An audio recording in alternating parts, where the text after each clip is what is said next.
welcome back to my YouTube channel.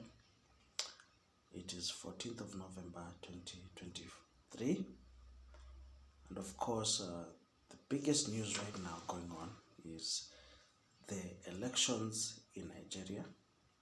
Of course, today morning I asked a friend of mine whether he knew that there were elections in Nigeria. Of course, he told me no.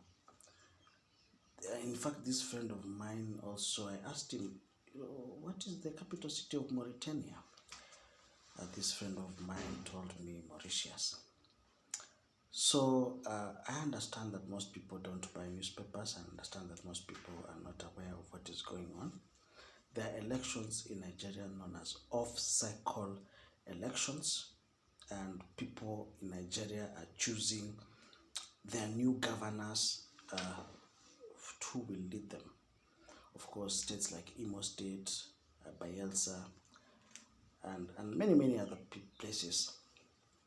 Of course, these elections were marred by irregularities. Of course, most people, you see, this is Africa, and most people will not accept results.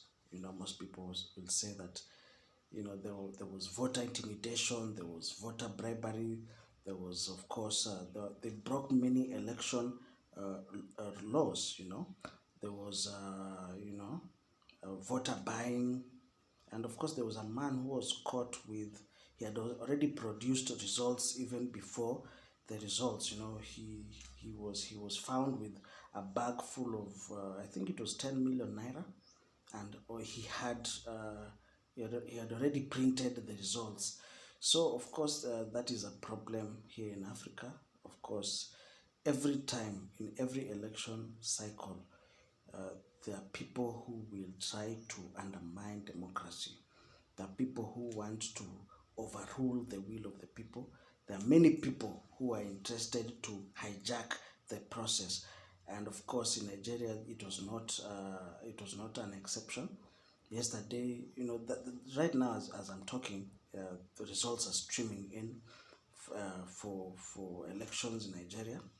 And of course, right now, when results are streaming in, of course, many people are also complaining that the BVR, or the machines to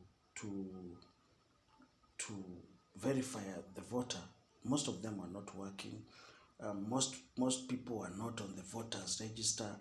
Of course, these are African problems, and I'm here, of course, to explain, and to also, even if I'm not explaining accurately, but I will try to identify where the problem is. So sit back as I will try to inform you of what is happening both locally and abroad. So sit back.